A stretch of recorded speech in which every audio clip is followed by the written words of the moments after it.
Now I'm moving to our third major, and I'm kind of picking three implications of the Incarnation today that I want to press into, but they're very intentional, and this one's intentionally last. The idea of racial harmony. In our nation, you can't get to racial harmony without first pursuing racial reconciliation, right? So, to be totally candid with you right now, I feel a little vulnerable because this is a weighty subject, and some of you might not agree with everything I'm going to say, but it's just my heart. This is what God, I feel like he's through a lot of things that I've learned in the last 6 years, really the last 10 years, in walking this out with God. After growing up in Union and a lot of times being the only white kid on a sports team, but not really understanding racism, racial dynamics until kind of later, and then coming to know God at Wofford and beginning to walk this out. And so just hear my heart. I'm a mess. Okay, I'll probably say that 5 times in here. I'm a mess. So as we walk through this together, just know that. The phrase, a light for revelation to the Gentiles, doesn't mean a lot to us today. When Simeon says that, Jesus will be a light for revelation to the Gentiles. But when Simeon said it, it was like dropping a bomb in that temple. He may as well have thrown a grenade right beside him. Because categorically in that day, there were 2 types of people, religiously speaking. There were Israelites or Jews, and there were non-Jews or Gentiles. So you had Jews and Gentiles. Those are 2 people. Now remember, Israel was set apart so they could worship God and be a blessing to other nations. So in other words, Jews were supposed to bring Gentiles into the community of faith. But instead, they had taken God-ordained and good laws and commands, and they had used them to keep Gentiles out, both spiritually and socially. This is a picture of the temple at Simeon's time. So this arrow points to this area, and this is where Gentiles were allowed to worship. And as you get on deeper, you have different levels, and of course, God's presence is at the time kind of considered to be in the inmost temple. So look how far Gentiles were from the presence of God. And it's not just a wall, but there was an inscription on the wall that archaeologists have uncovered that said, whoever is captured past this point will have himself to blame for his subsequent death. Whoever is captured past this point will have himself to blame for his subsequent death. We know that's true in Acts 21. Paul was threatened with death over a rumor that he took an Ephesian Gentile past this point. So you can imagine any level of racial hostility that you have seen, that you have heard about, that you experienced, and this was worse. See, Gentiles, and I don't say that lightly, Gentiles have been oppressed and excluded not just from societal opportunities, but from God himself. They were excluded from God himself. And so it's in this setting that Simeon takes Jesus in his arms and he proclaims that this baby will be the one that unites men and women, Jews and Gentiles. As he says it around Jews who hate Gentiles, he's saying, this man will bring Gentiles into this community of faith, this baby, infuriating those around him and proclaiming a message to the whole world that was revolutionary at the time and still revolutionary today. That people from every ethnicity, race, and background can come to know God. Jesus will give his life for all types of people. All types of people. The Apostle Paul in Ephesians, he said that Jesus has created one new man in place of the 2, so making peace. And the way he uses the language there indicates something of a new kind. It's uncommon, it's unprecedented, it's unheard of. Again, revolutionary, or 2 groups of people that had hundreds, centuries, generations of hatred between them. And he says, but from Jesus, and no one else, but from Jesus. That's why the Incarnation is so significant, because Jesus is the only one, the true Israelite who unites instead of divides, who heals instead of wounds. Comes a new human identity that displays God's glory for all to see as he unifies men, women, and children of all races. It's absolutely good news. It's absolutely amazing. So my question this morning is are we there or are we here? This picture is from Ferguson, one of the protests, just across the river from us. And this incident and many others around our country draw our attention to a long-standing lack of racial harmony. So my question is, are we willing to acknowledge division in order to experience unity? Are we willing to acknowledge division in order to experience unity? And I was asked to share my heart this morning, so here we go. Sometimes I don't think we are. If I'm honest, I don't think we're willing to acknowledge it. I really fear that this conversation, this idea of racial reconciliation in church is going to die once the next big thing hits, the next big news cycle hits. It's going to stop. I'm really afraid the church won't seize the moment to grasp the beauty of racial reconciliation. And I don't think, the reason is I don't think most of us are willing to admit the truth, that we are part of the problem. I don't think that we're willing to admit that we are part of the problem. And the amazing thing is, 4 words could transform the whole conversation in our lives, in the communities around us. 4 words, if we were just willing to say them. I am a racist. I am a racist. Now hear me out. No matter who you are or what you believe, you're from somewhere. You live in a culture that informs your worldview. No man is an island. No man is independent from everything that comes in to him. And it's hard to filter all those things out. Now, combine a culture with much brokenness with my sinful heart. Remember, our hearts are wired to sin, and God is remaking those, but we're wired against him, so we're wired against unity. Hardwired. Now, he's reworking it, but combine that culture with a hardwired sinful heart that opposes the unity God desires. And that's why I say you get a racist. That's who I am. You say, wait a minute, hold on. You serve in an all-black community. That's who I am. Is I am a person who has a wicked, sinful heart who's affected by the culture, and it influences and affects me, and I have to acknowledge that. I have to be willing to admit that I harbor racism, that I harbor cultural preferences, that I make judgments based on appearances, I make assumptions, that I extend the right hand of fellowship depending how quickly I think or easily it'll be for me to interact with someone else. My evangelism is biased toward certain cultures and races. So again, I need to hear this too. I'm preaching to myself. I'm not saying I'm hostile with these, or I'm acting on them in a way that's sinful, but know that I have them in my heart. And I have to be honest about it. And I don't know everyone in this room. I don't know some of you. I'm glad I do. I don't know everyone. And so I'm not saying that anyone in this room is uniquely racist in any particular way.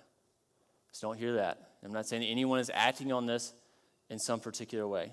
But I am saying, and I'll stand behind, that you have racism in your heart. It might be subtle. Might be really subtle. For example, have you ever said or heard and not thought twice about something like, John is such a nice guy. You know, he's caring, he's thoughtful, he loves his family, and he's black. Or especially for a black man. You can insert any race in there. There's certain stereotypes that that doesn't fit with that race. I'm glad he's different than that. It's subtle. It's really subtle. We've paid more attention to someone else around us because of their race in certain settings. Or we expect a certain interaction to go a certain way based on race. All I'm saying is this: until we realize our brokenness and we regularly repent of it, we won't be able to pursue the blood-bought racial reconciliation of Jesus Christ. We can't until you repent and let him work in your heart. In order to experience his healing, we have to know that we're wounded. We have to know that we're wounded. Once you've owned that your heart is bent toward bias, you can acknowledge 2 things that affect race relations: the past and the present. The past and the present.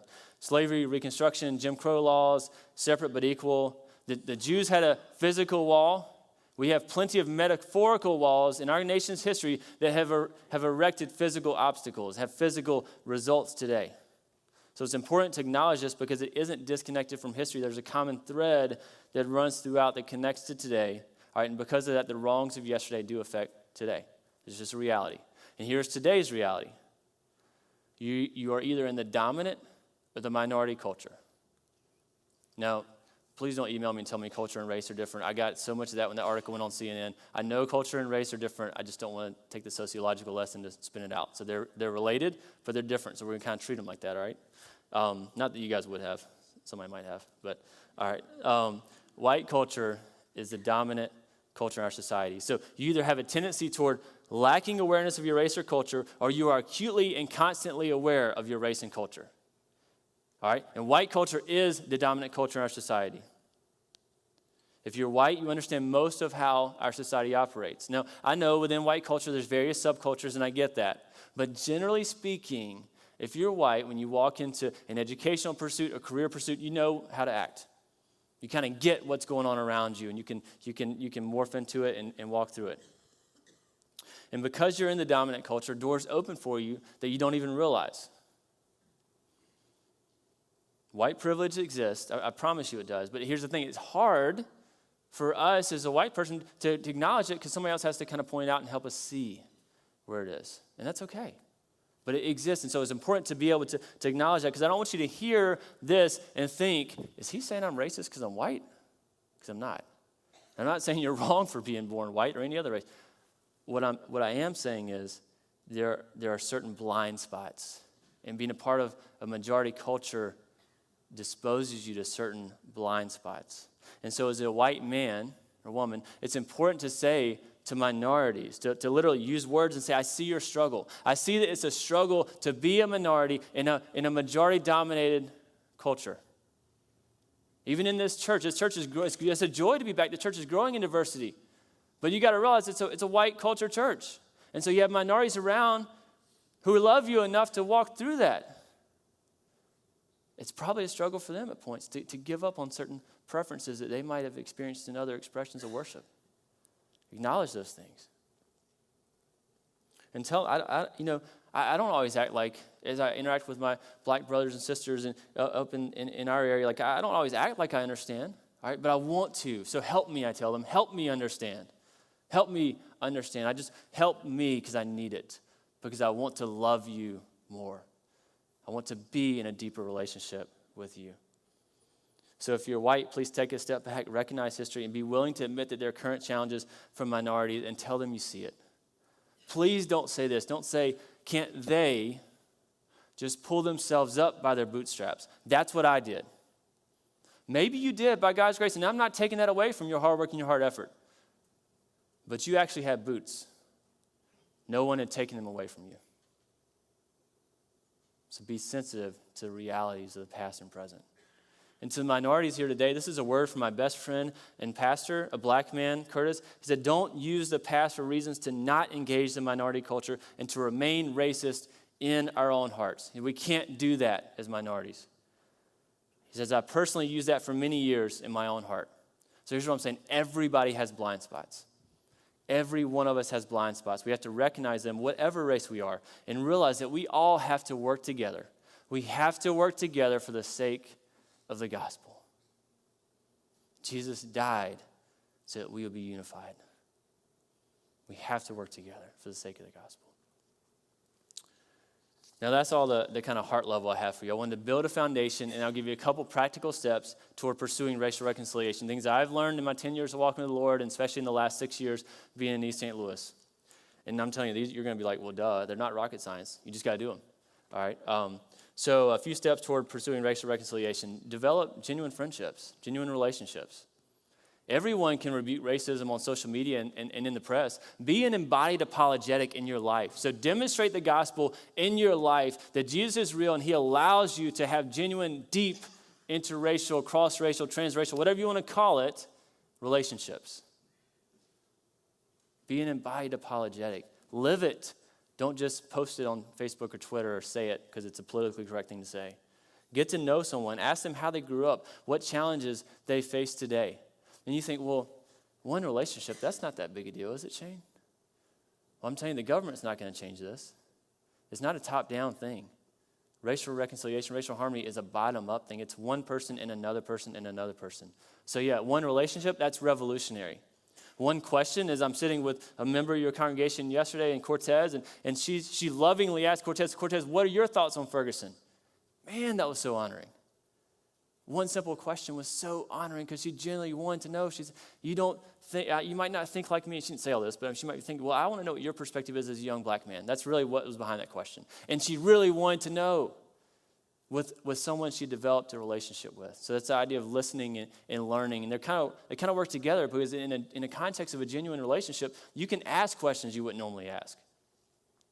Hey, help me understand this. Or I see this and I don't really get that. Can you explain that? Those aren't weird. If you're friends with someone, if you're developing a relationship, that's honoring because you're wanting to know more about their culture. If you want to know, should I say black or should I say African American, you don't go stand outside Walmart and wait for the first black person to come in and ask them, right? All right? You can't do that. But if I've got a genuine relationship, I can ask a lot of different things because they know my heart. They know my heart. So read books, read articles, talk to people who don't think like you. Let your assumptions be challenged. One of those might be the Ferguson incident. No doubt a number of you, and this is across the country, this isn't just you guys, but focusing on the evidence alone. Stop. It's not helpful. It's way bigger than that. Way bigger than that. And I think I understand the significant part of it, being in the context I'm in. But I'm white, so my understanding is limited. It's limited, and I've acknowledged that. So as I look around and I see my black brothers and sisters hurting, I'm sensitive to that. And so I want to learn and I want to understand more. And I hurt with them and for them. And I can listen to them. This is what a well-respected black pastor and a friend of mine, Leonce Crump, wrote. For many, this is about an incident. Yet for many African Americans, it's about a system. It's worth listening to why people are responding differently to the situation in Ferguson. All he's asking you to do is listen. Just engage in dialogue, listen, and learn. Learn from people who aren't like you or don't think like you. And finally, persevere with humility. It's as simple as hang in there. I mean, relationships are messy in general. My marriage is messy, right? And that's supposed to be one of the best relationships I have. So, of course, racial reconciliation is going to be messy. There's extra baggage there. There just is. Don't sweep it under the rug. Just bring it to the surface and work through it.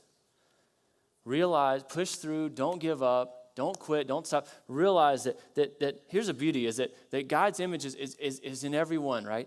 And it flourishes in those who are pursuing God. And different cultures and different races, somehow uniquely, I don't know if you've ever noticed this, but somehow God uniquely draws out different parts of his image in different people. And even within cultures and races, there's some parts that draw. And that's not to say that his image is on cultures and races in a different way, but he draws them out in a unique way, and it's beautiful. And so that's why I love about having friends of different races. I get to know more of God in that way. And so to understand the beauty and the fullness of the gospel, we have to pursue racial reconciliation. So persevere, hang in there, don't give up.